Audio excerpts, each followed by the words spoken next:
Welcome to Building 72, the podcast brought to you by the Entertainment Arts and Engineering program at the University of Utah. Thank you for joining your hosts, Adam Hunter and Corinne Lewis, to talk about the video game industry and, probably other stuff. All right, everybody, welcome back to Building 72. As you know, I am Adam, and with me is Corinne. Hello. And today we have a very, very awesome guest, one of my favorite people ever, mostly because I've known him for quite some time in my relations at the U. He is a user researcher at Paradox Interactive, and his name is Josh Marchand. How you doing, Josh? I am doing fantastic, thank you. Do you want to, well, you're welcome. Do you want to introduce yourself a little bit, tell a little bit about your story, where you came from, where you're at, where you're going? Didn't we warn you we were going to put you on the spot? Life, the universe, and everything? Sorry. Oh, yeah. Hey, Josh was a producer, so we are supposed to be testing him. Like, he can pitch anything in a minute. See? Oh, it's true. I still can. I still can. I was just pitching how they should add Danny DeVito to one of our games like yesterday. So, yes. That I wanted to hear a lot. It was fascinating. I think Danny DeVito now needs to be in every game. He's getting up there. I argued that he should be in every game. So. Sometimes it's hard to hear the sarcasm with my American accent for them, so they take me seriously when they shouldn't. But so yes, as Adam said, I am Josh. Some of my background is I've known I wanted to go into video games since I was 14 years old, and ever since then, everything I've done has been gearing towards doing that. But I didn't know what I wanted to do in video games. I just knew I wanted to make them. So I tried everything from programming to art and realized I'm not good at math and I suck at drawing, and decided to go towards a career with production instead, which led me to the University of Utah. I moved there from Houston, Texas, joined the undergrad program when it was still an emphasis in film, and started doing everything I could to prepare myself for a career in the games industry. I'm the type of person that does not like just waiting to be told what to do, which meant that I did a lot of research on my own. I did a lot of watching videos and talking to people in the industry, trying to figure out what I needed to do to make sure that I could actually make this a career. And that included talking to a lot of my professors at EAE. And so like Adam said, everyone at the EAE program knew who I was, for better or for worse. They knew I was the person that was, if you saw me, it didn't matter if it was just in the hall, I would have at least 17 questions for you. Sounds about right. Yeah, and I was always trying to grasp at new concepts. And for the most of my time at the U, I was going to be a producer. That's what I was going to do. However, then I heard about a new program that they were rolling out that was the BS in games.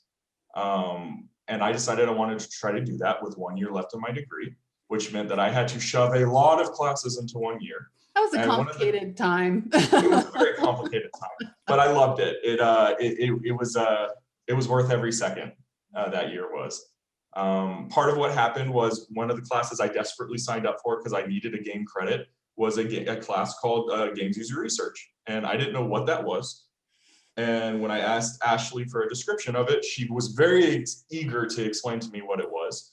And I went to the class and found out that that's actually my passion. That's what I wanted to do, because for the longest time, I was more interested in that relationship that a gamer has with the game than I was being a producer in it. And so I took to it like fish takes to water. And I changed, I think it was the third week of Games User Research class that I told Ashley that this is what I'm going to do. And I don't know if she believed me at that time, but she got, instead of 17 questions every time I saw her, she probably got 36 questions. Right. Every time I saw her. And then after that, I probably got some gray hair trying to get into the grad program because I was really nervous. And I tried really hard. I got into the grad program. Where I continued to do an emphasis in production, but on the side, I was studying to be a user researcher, so I was taking additional classes that would help me do that. And I got an internship at a bunch of different places, including Octothorpe, the Clark Planetarium in Salt Lake, and Epic Games, where I got to work on Fortnite and the Unreal Engine and things like that, which was really, really cool. And then I graduated and I got hired by Paradox Interactive, and now I live in Sweden. Crazy. So I know that was very long-winded. I'm sorry. No, don't apologize at all. That was fantastic. No, I think your journey, Josh, is first of all interesting because I care about you, but also interesting. It wouldn't be interesting if she didn't care. Yeah, maybe. I mean, it would be less interesting because I know those moments before you got your internship at Epic and those moments before you got your job at Paradox. And, it's one of the things that is so rewarding as a teacher, seeing someone come in, really fresh off the, train to Utah and get to do what they really fall in love with doing. It's such a, it's why we do what we do, I think, in a lot of cases. But it's, I've known you for a really long time, and we don't really talk a lot about game user research. Before Ashley came, we really never talked about it at all. And we're very lucky that that's been a passion of hers. And I don't know if I've ever said this to you, Josh, but sorry, now I'm just going to go on. But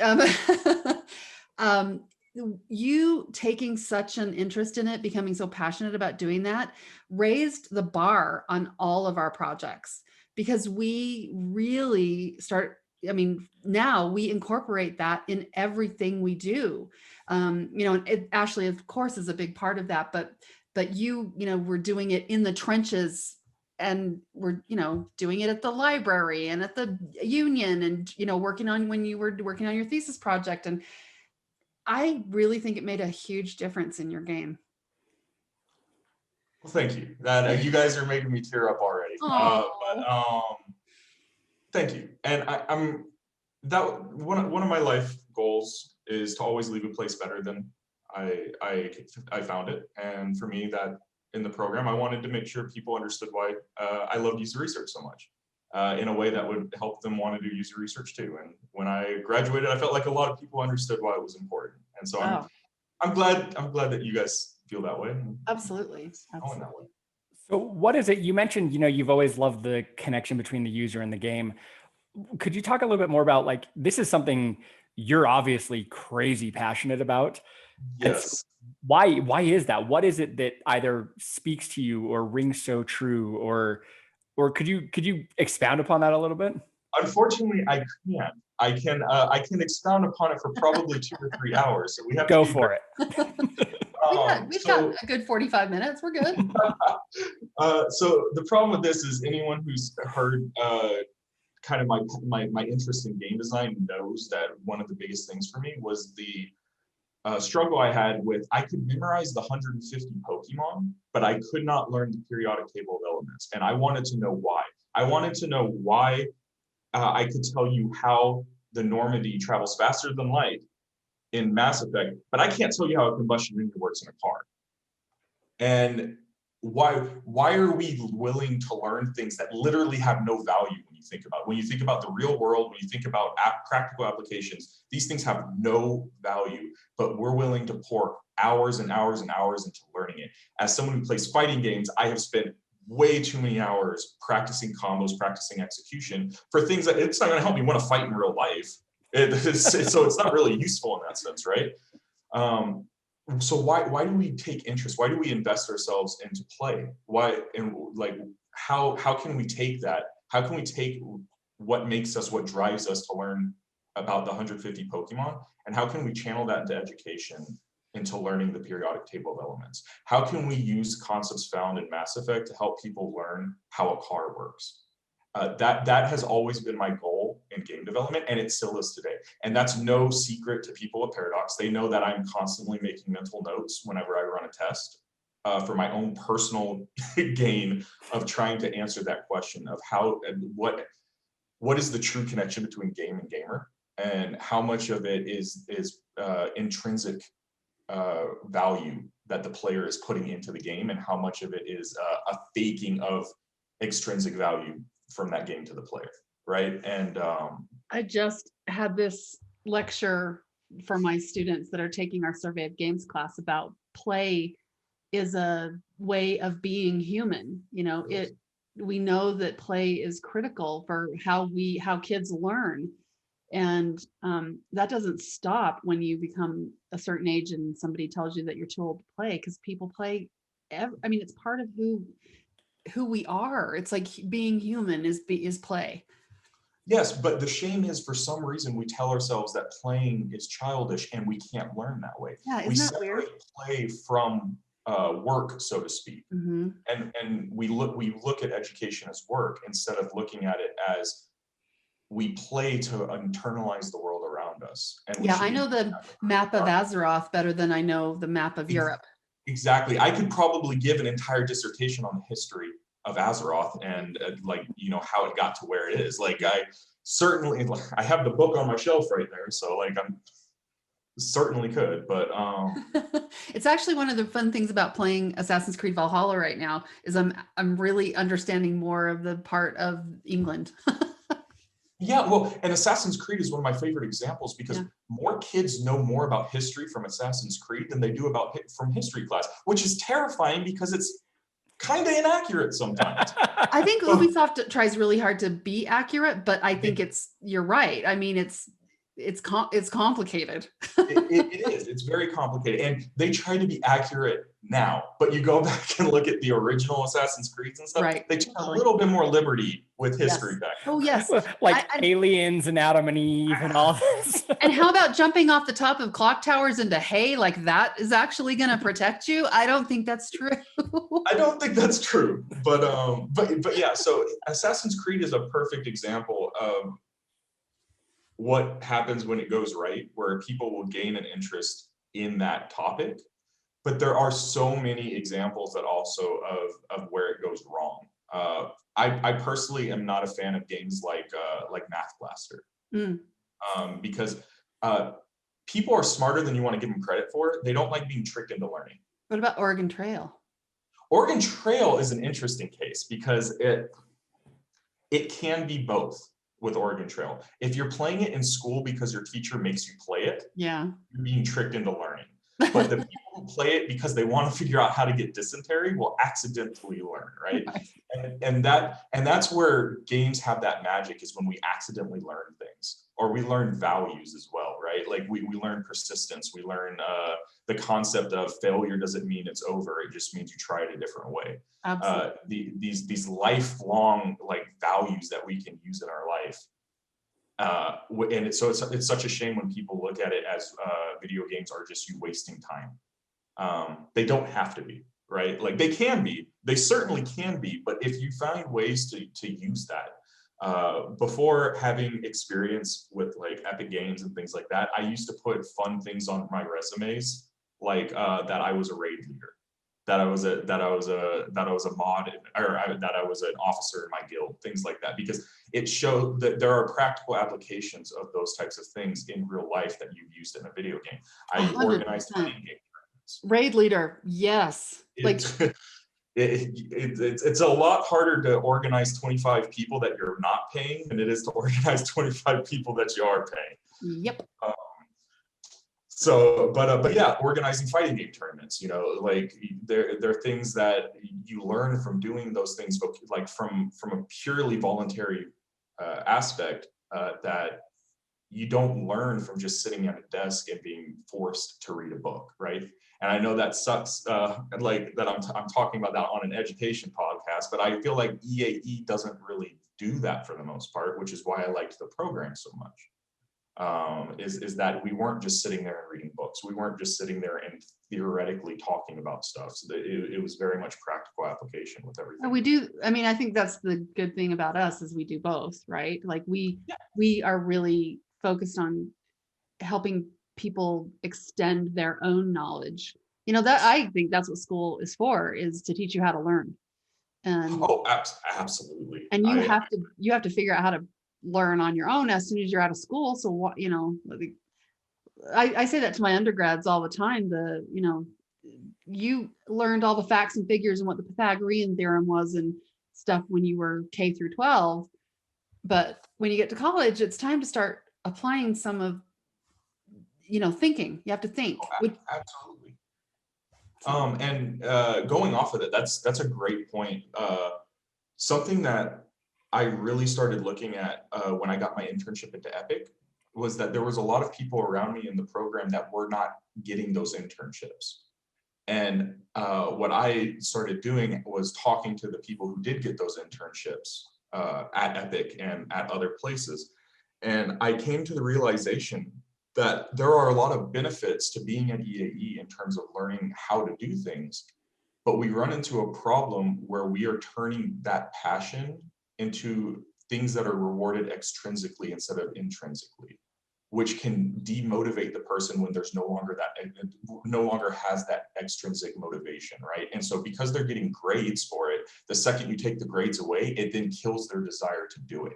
And so they have to know how to pull from themselves,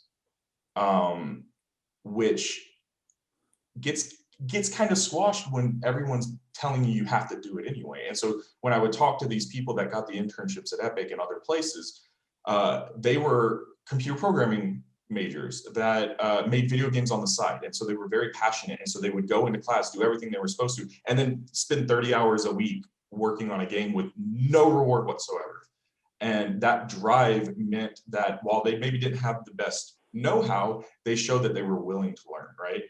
And I mean, we already talked about I'm not the type of person that sits around and lets people just talk at me. I want to participate. I want to be part of it. And so that's always been how I did things as well. And so I wanted to help other people understand that. And so for my second year of my master's program, I don't think I shut up about that, with this concept of you have to be willing to go the extra mile. You have to be willing to do things outside of class, even if it means you're not getting paid for it, even if it means you're not getting a grade for it. You have to be doing stuff so that you can show that you are learning, you are growing on your own, not because someone's telling you you have to. Oh, sorry, Corinne. No, go ahead, Adam. I was gonna say, it's really funny you mentioned that, because literally just yesterday I was talking with someone who has an animation studio here in town, and he was saying the problem that he sees with some students, not just U of U students, but students in general, is it seems like they're just doing the classwork. Like they don't feel like artists, they feel like people who are doing art. Uh-huh. And he was saying he wants to find the people who they do all their classwork and then they spend the entire weekend working on a recreation of Serenity from Firefly, right? And so it's really funny that you mentioned that, because I literally had this conversation yesterday about that drive that exists beyond just the classroom. Adam, I was just going to say almost the exact same thing, because this is such a critical thing. In our projects class on Tuesday, I assigned all the students to watch Carol Dweck's Professor Dweck's famous growth mindset versus finite mindset, and talking about extrinsic versus intrinsic motivations and mastery versus, that short-term thinking is, I just have to get through this class or this grade, and not thinking about where you're going. And that, yeah, Josh, thank you. I just want to tell everybody that's listening to this, we did not prompt Josh. No.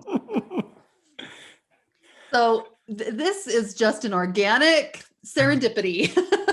But you know what, Josh? You get an A for your performance. That's right. So now there's an extrinsic thing coming back. My first grade in like 8 months or something like that. Let's see. How long has it been? For not too long and not long enough, it seems like, at the same time, right? Yeah. Thank you. I was thinking more like gold star, but okay, whatever. No, I actually celebrated my 6 months at Paradox last week. Nice. And so I'm officially off probation now, which is nice. I think they're going to keep you. Yes, which, I mean, they flew me out here already, and so like I don't think they were going to get rid of me, but I didn't set anything on fire, which is nice. Right. And sometimes that's the bar for success. It's just like, did every on crash fire and burn? Nope. Okay, we're good. Is there a chance that you could move back to the States, or there's no Paradox offices here, right? No, there actually are. I'm currently working with a few offices in the US right now. Yeah, one of them I don't think I could talk about. The other one is called HBS, Harebrained Scheme. That's a Paradox owned studio that's in the US. And then but all their user researchers are based in Stockholm. I gotcha. Well, they need to just expand and have you start their US version of the games user research. So I actually just ran a test with participants last week with American participants. So I was, we did Parsec, we did remote playtesting, and I moderated the test at like 9 o'clock, 10 o'clock, 11 o'clock at night. Yeah. So that was, yeah, the time difference is a thing. So could we actually talk about that for one sec, Josh? So you, an American, getting a job in Sweden, and I remember we talked about this at length before you moved, and you were, had concerns about X, Y, and Z. What has been your experience, not only moving to a different country to work, but also working under kind of non-American work standards and office cultures and things like that? Ooh, yeah, that's a good one. So as you said, I was really nervous about it for multiple reasons. The first one being COVID, in the sense that they were like, we want to hire you, but we don't know when we can hire you because we don't know when we can get you over here. And I had 2 other job offers at the time. They weren't as good as this job offer, but they were in the States, which meant I was like, one of them was talking about getting me out there like in a couple weeks at that time, which meant I would be working and doing schoolwork at the same time, which I would have been fine with, but they were really eager to get me over there. So I had to make a decision quick. And so that was hard, but I took a gamble. Adam, you gave me the great advice, which was, if I could find 3 jobs, if I could get 3 job offers before I was done with school, I could find more job offers. This is a once in a lifetime opportunity. I should try to take it. So I did. And coming over here was, I guess, full disclosure, I had never left the United States before in my life. And not even that, I had never left the continental United States before in my life. And so I had never taken a plane ride that was longer than 6 hours, I think. And so my experiences are kind of muddied because of that, because if you told me that this is just how international travel works, I would have believed you because I didn't know any better. But it was extremely stressful. It was terrifying in the sense that I was afraid I was going to get stuck at Amsterdam and they're like, no, you can't come in. But luckily, my company, Paradox, provided me with relocation services. So that meant I had someone helping me out the whole way. I wasn't buying my own plane ticket. I wasn't trying to apply for a permit or anything like that on my own. So Paradox luckily took care of me. And as for work culture and working for a European company, Paradox is the only company in the world that can proudly say that they are owned and operated exclusively by Swedes. They love to say that. They love that all the other studios in Stockholm are owned by American companies or British companies or something like that. So they like to stick their tongue out at that. But they have been amazingly supportive in the sense that you hear a lot about crunch, you hear a lot about things like that, and Paradox is doing a lot to offset that. They are making sure that you don't work more than 40 hours a week, and that's not because we get paid overtime, that we get paid salary, but they just want to make sure that everyone stays happy and healthy. There's no concept of sick days, but that's also a Swedish thing. You take off when you're sick, and then you make up. At Paradox, you just try to make up the hours where you can, but it's really chill. It's really laid back. I actually got in trouble the first few weeks I was here because I was doing too much work. They thought that doesn't sound like you at all. I know, right? They thought I was working more than 8 hours a day. And I was explaining to them, no, I'm actually working 8 hours a day. 6 hours a day at that time. Because I was still jet lagged at the time, because I flew in and started working the next day. Oh my gosh. Yeah, jet lag is a thing. I thought I could offset it. And no, it's a thing. At all. Was Sammy with you at the same time? No, Sammy got stuck in Salt Lake for 3 months.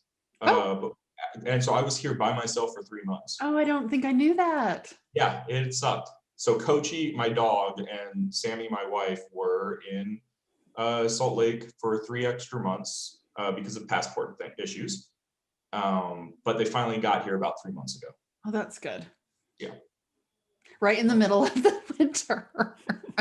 Yeah, so I have to promise my wife every day that the sun does not set at 2. It will get better. It does get better. I Yeah. keep trying to make sure she knows that. Oh, but Sweden is spectacular in the summer. it's beautiful. I got here in July, the end of July last year. And so the one thing I don't like is that there's no air conditioning. I know. Like, What is that? Eesh. I know Jason traveled in the Nordics fairly regularly, and he's like, it's so hot in this hotel room. Well, the problem is they build all the buildings so insulated for the winters that like you don't have any air conditioning. So even though it's only like 80 degrees outside, it feels like it's 120 because It's also like, very humid. Going on, like it's just, ugh. Yes. Yeah. You're used but you're used to humidity, Houston. I am, but I spent 20 years in hell. I don't want to spend any more. Fair. And I'm calling Houston hell because of the temperature, not because of the people. I love Houston, but I also had to get used to humidity again because I would go back to Houston for 1 to 2 weeks, but I always just went from air conditioning to air conditioning, and then I couldn't do that here. And it was a particularly hot summer, and so all the stores didn't have any fans left. So I couldn't buy a fan. Okay, well, I'm glad that you are not dealing with that, but I'm sorry that the sun is setting at 2:00 in the afternoon. No, I'm being over exaggerating now. It was setting at 2. It's past the winter solstice, so it's getting longer and longer each day. Yeah, I think it sets here about 5:30. Yeah, I think it's setting at the sun gets real long about 3 right now. Mm-hmm. And then the sun is pretty much gone by about 4:30, something like that. So, but during the summer, it'll get to the point where the sun's not setting till 10. Ever. Yeah. Yes, the earth is round. Yes, yes, it is. Imagine that. So, Josh, with user research, I feel I have to keep us at least relatively on. No, don't be sorry. Because all of a sudden I'm like, now let's talk about like Midsummer, the movie, and let's talk about like Let the Right One In, and like let's just go down this path. Let's just go full on Sweden. Exactly. So I'm doing this for my benefit more than anybody else's. I know I had barely even heard. I mean, I know the word user research. I can assume what that means, but I hadn't really heard of it before I started talking to Ashley and things like that. What is your day-to-day? Like, what do you, it was in the very first class that I talked to you, and it was in Corinne's class. It wasn't you who asked this question, but there was one of your classmates who said, so what the hell do you do every day? And so now that's my question, flipping it to you, because I have a feeling that some people have maybe taken a GERD class or something like that, but they're trying to conceptualize how do these concepts actually translate into like sitting at a computer and doing work? For sure. If it's any consolation, there's people in the industry that still don't know what the hell I do day to day. So, I guess the easiest way to explain that would be first kind of the easiest definition of games user researcher, which is to use methodologies to make sure that the intended game design is matching the actual user experience, which means that as a user researcher, I need to be familiar with the game. I need to be familiar with the intent, the design goals, the pillars of the project, like the conceptual pillars. I need to be familiar with bugs that are in the game currently. I need to be familiar with just kind of everything, who I need to talk to for different things. I need to know where I'm getting my build from. I need to know how it's updating, when it's updating, which means, that's a long-winded way of saying I need to know a lot, which means that I spend a lot of my day talking to people in the sense of having lines out in the water, trying to make sure everything's getting on track for any play test I may have. So normally I'll have a play test once a month or so, in the sense of it takes up a whole month because the leading up to it, the preparation, so all the meetings that go into it, planning, things like that, and then I run the test and then write the test. And so my day-to-day is different depending on what phase of the play test I'm in. So like I said before, at the beginning of a play test, it's mainly meetings. It's me sitting down with designers, sitting down with producers, because I work for a publisher as well, sitting down with the PMMs, which are project marketing managers, to make sure that not only is this aligning with the design goals, but it's aligning with the marketing goals, which adds a whole new layer that I never prepared for in my career. I can imagine, yeah. But it still was fun to learn how to do it. But it's a lot of meetings. It's a lot of playing the game, which I know, darn it, I get to play unfinished games. Playing broken games is way less exciting than it sounds. It gets way less romantic, like 5 minutes. It does, doesn't it? It does. Especially when you're looking for things that are going to cause headaches in a play test, because then you have to tell the developers why you think they need to drop what they're doing to fix this problem for a play test instead of working on pipeline, working on like sprint goals and things like that. But that's where having meetings with producers comes in handy. Having a good relationship with the producers on a team and team leads means that they trust you when you say you need something, right? So there's a culture in Sweden called fika, which is coffee dates, basically. Like you just sit down and drink coffee with the person, so you just hang out, and they're very common. A lot of people have 2 to 3 a day with just different people. I don't drink coffee, so I just like Diet Coke. It's super nice, right? I mean, the extrovert in me. So, yes. Well, it's been really nice since COVID because everyone just does digital fikas. Sure. They just sit down and they just chat for 15 minutes and just and so I'll do that a lot with people that I'm working with. Just trying to get kind of charismatic with them so that they understand that I'm not the bad guy. Something that research tends to accidentally happen is that we're the arbiters of what's good and bad in a game. And that's not what research is trying to do. We're not trying to tell you your game is good or bad. We're trying to tell you this is what we see is wrong with with what you're trying to do. This is what's happening. Yeah, exactly. This is what's happening versus this is what you want to happen. Right. And we're just using science to tell you that, right? Right. And that's the designer's choice. You just have to tell them what's happening, right? That's exactly. Well, and a great example is Dark Souls. If you take away the intended experience to Dark Souls, you could argue it's actually a very bad user experience because it's very punishing. It's not very clear what's going on a lot of times. But when you take in the intended design, it's perfect user experience because that's exactly what they were intending for their user experience. They wanted a difficult game. Yeah. Who knew that was going to be so successful? What? Who knew that was going to be so successful? I know, right? People just adore that game for some reason. I don't need to put holes in my wall, so I don't play that game. So yeah.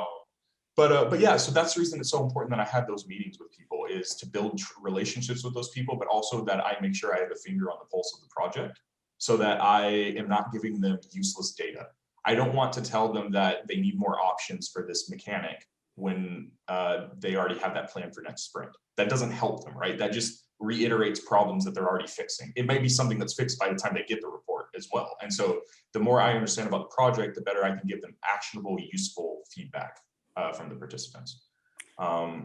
And so when it starts to gear up closer to the test, my days then kind of evolve more into planning. So I'll make things called a moderator guide, which is a guide. And the theory behind it is if I got sick, went to the hospital or something like that, I could give it to a different researcher and then they could run the play test. It has everything. It has a script. It has what to look out for, what data to be collecting. If there's a survey, it has links to the survey. If there's an interview, it gives specific questions to ask with the interview. It gives timestamps of when to switch to this part and things like that. So we meticulously plan out the test. I also do things like test proposals. So I'll write up documents that are saying, this is what we want to test. This is what you told me you thought was important. This is what I took away from that. Does this sound right? So it's a lot of showing them things, saying, does this align with what you need? Mhm. And inevitably them saying no, which means I take it back and I rework it and try to get that done before the test is ready to go. On a test day, I tend to spend all 8 hours of my day moderating tests. And I'll do that for probably 3 to 4 days, just depending on how many participants we use. And then after the test is over, I start looking at the data and I start going over it, trying to find patterns, trying to find issues, trying to see, are the things they thought were a problem, or is it something completely out of left field? Trying to sift through what is a bug versus what is a flaw in the design, which can be really difficult sometimes pre-launch content. It can be really difficult to determine that. And so I typically try to get initial findings out about a day or two afterwards, which means I'm spending most of my time at the computer just looking through data, looking through survey answers, videos, like anything. A lot of observational data that makes no sense because we're taking it haphazardly as we watch them, which means we're taking notes as we're like trying to make sure they're not catching anything on fire in the game. Trying to go through that. Get the initial findings out just so that they have something so they don't forget that there was a test. Mhm.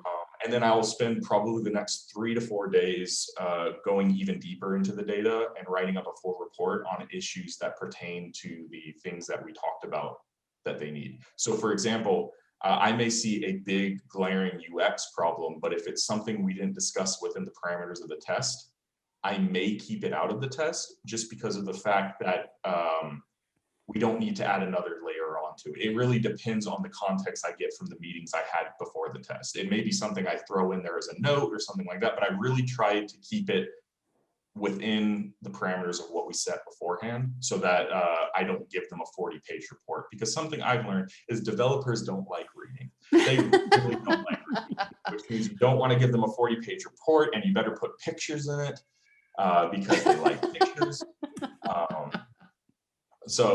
But yeah, and so after I finish the report, I try to schedule a meeting with the developers to sit down with them and go over it, so that a report is only useful if there's a discussion afterwards, because if it's not, it's just a piece of paper that can be interpreted the wrong way. And as a researcher, I can't let that happen.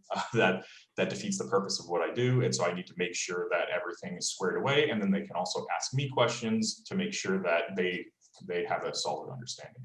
And about that time when I'm scheduling that meeting, I start back up with a new study. And so I'll start up the next round of like meetings and things like that, going on to the next project. So Wow. just normal stuff. Yeah, You talk about it for 10 minutes in very good detail. It's just like, yeah, it's just another day at the office, really. Yeah, I mean, it was pretty easy to go through it because today was actually, end of day today at work, I sent off a report. So I just hit that final part of that process. Before a game is published? Or No, just technically, I guess one of the it's rounds?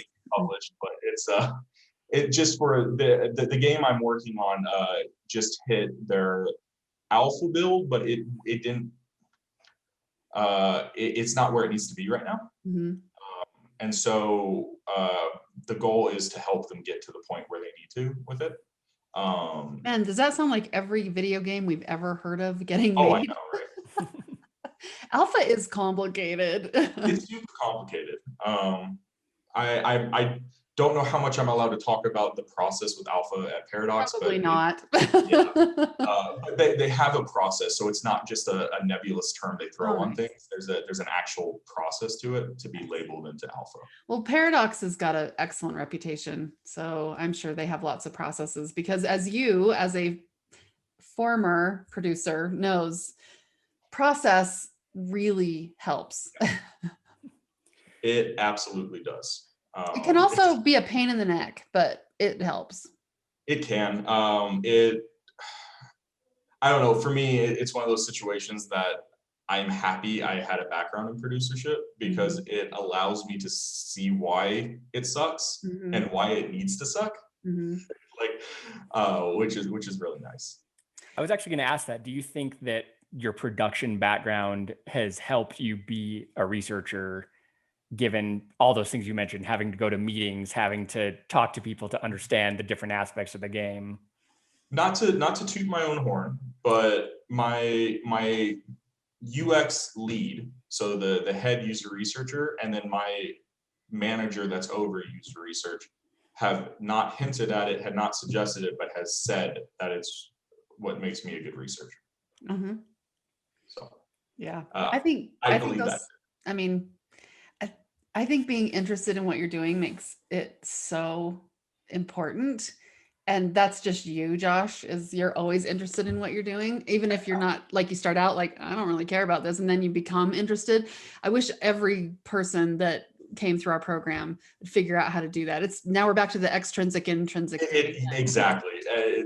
That is the secret sauce to everything. Yeah. Being able to, I love the way you put it, which is finding interest in something, because you're not, people always say, especially in the program. So if anyone's listening to this that's in capstone or is in a project in the grad program, if only I was on X project, I care about this project more, I would do better. That is not true.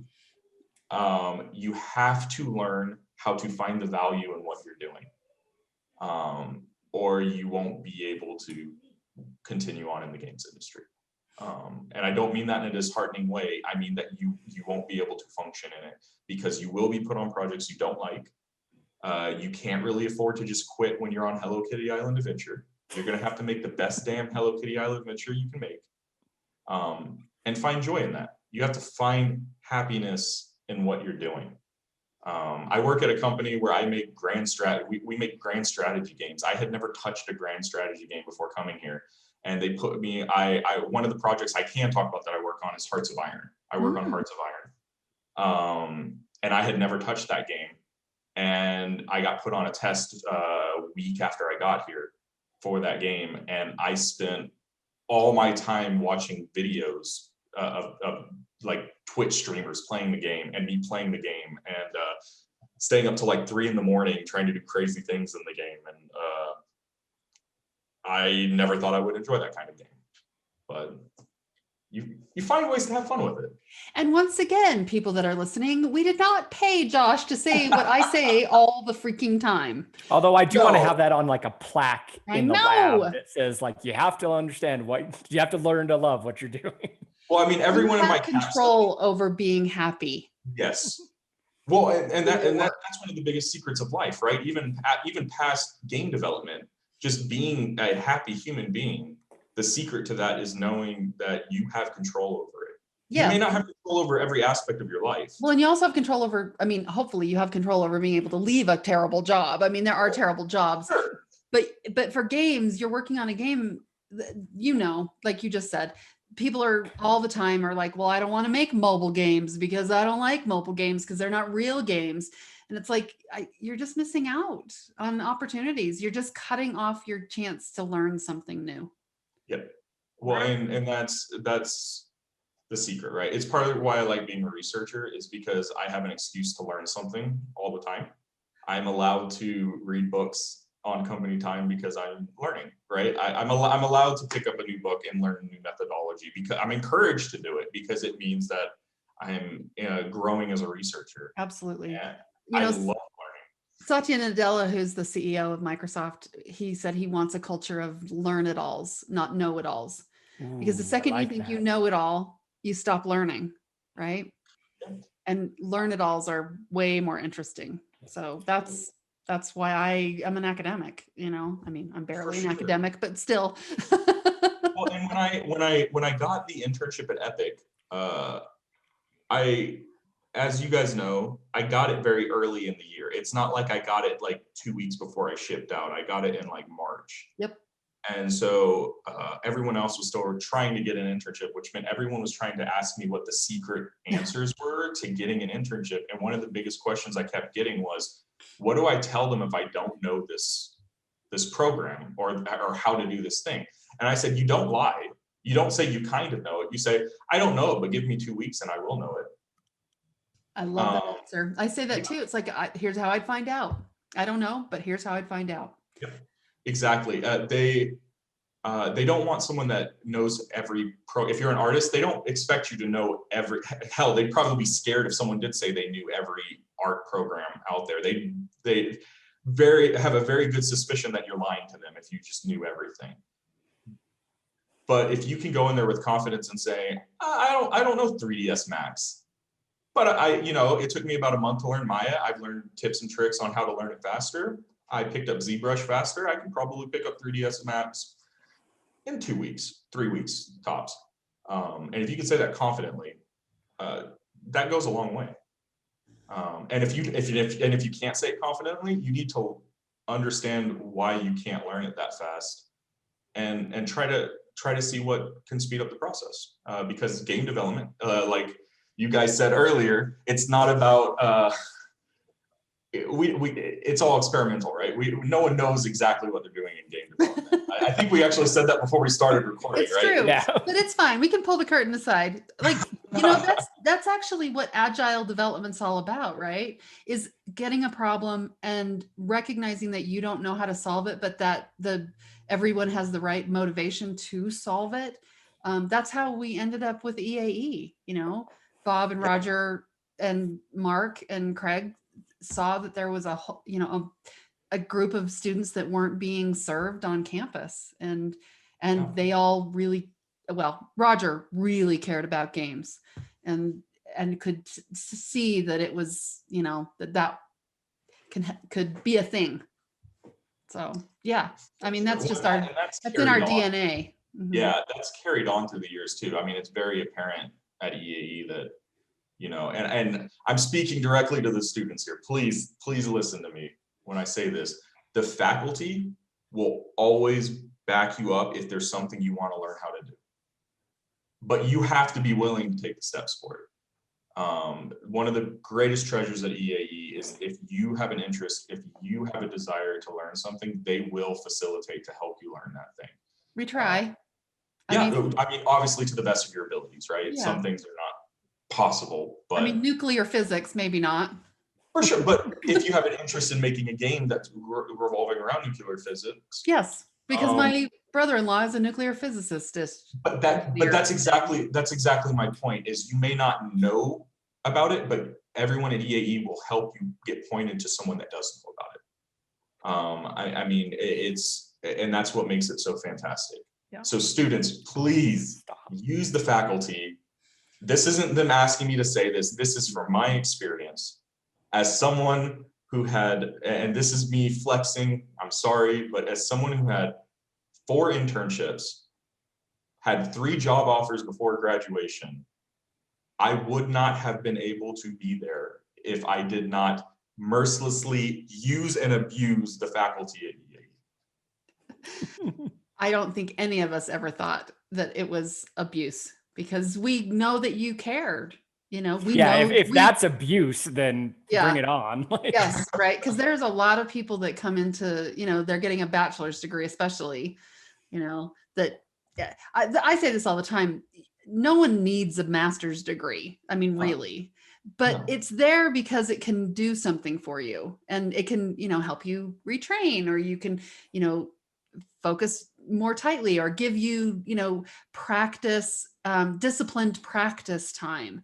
And sometimes it's easier just to tell your family, I'm getting a master's degree, let me do this thing I really want to do. And that's fine.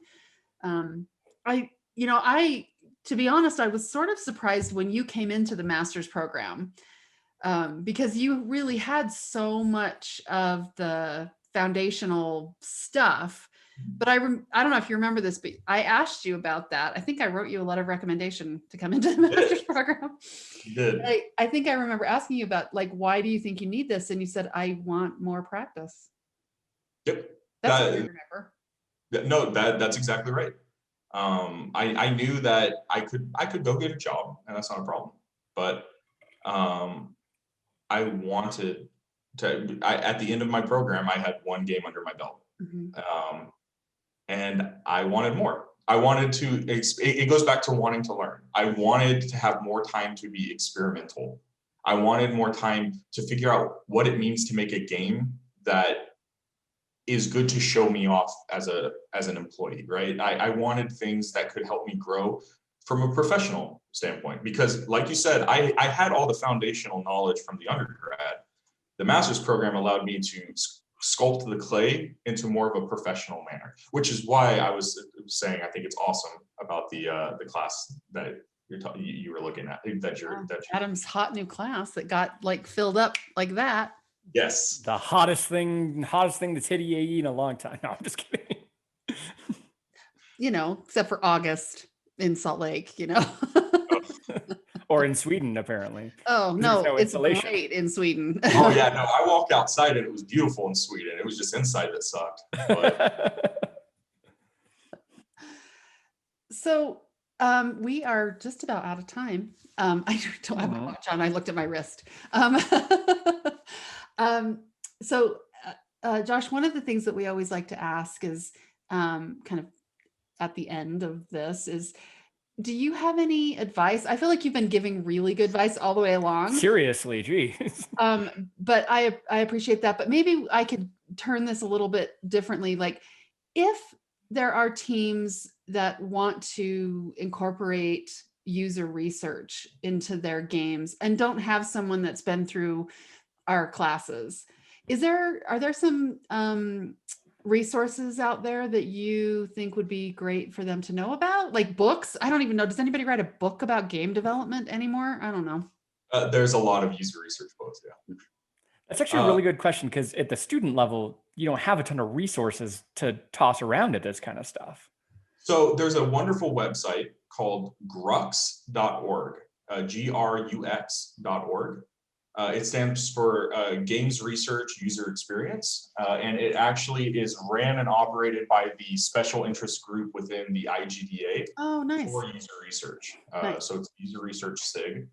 And it is a wonderful source for anyone that wants to learn anything about user research, from very basic things to what is user research?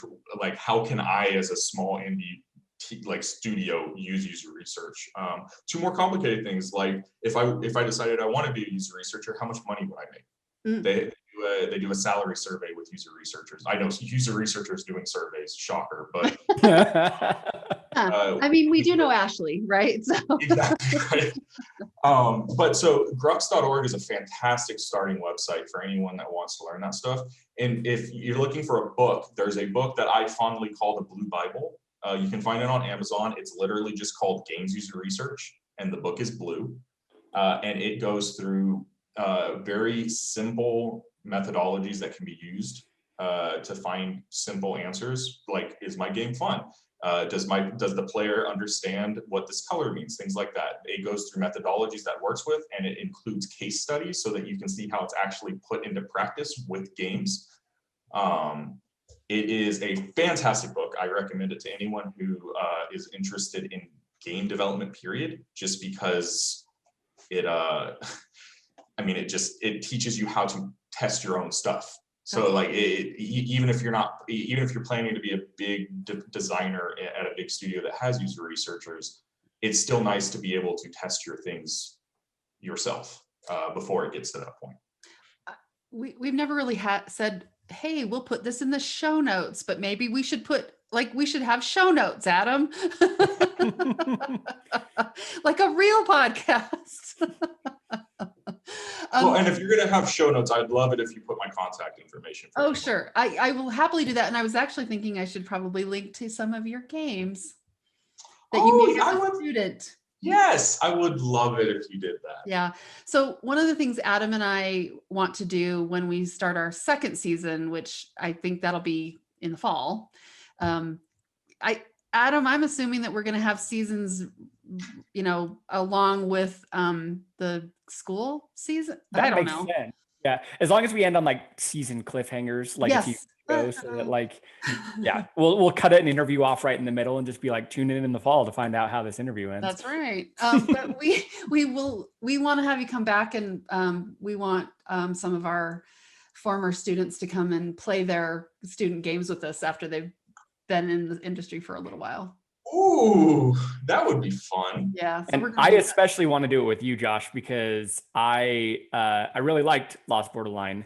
And And then I also kind of hated it because it was an idea. I mean, ideas are a dime a dozen, but I had a very similar idea years before that had never come to fruition. And so now I'm like seeing it on the screen and I'm just like, like, how dare they? Yeah. Ooh, Lost Borderline. I haven't touched that game in a long time. Well, get ready. Well, I was kind of more thinking about your Maya of the Desert. Nope. Yes. Lost Borderline or bust. Fine. I love Maya. It was great. It was really great. So super fun. Okay. Well, Josh, thank you so much for coming. Seriously. Oh, thank you for having me. We are so happy for you and we're so proud of you. And I'm not going to cry. I miss Good, because I'm already getting there. So I know. You know, you're one of the students that like we were together so much. It's like, it's hard to, COVID has just changed everything, but it's hard to have you far away. But that's one of the nice things about Zoom is I get to see you. Yeah, that's true. Plus, we need to have a follow-up to this one. I know we've said this on a couple of them, but we need to have a follow-up to this one because we need to talk more. Like Josh starts at the beginning. He's like, why can I memorize Pokemon and not this? And I'm like, wait a minute.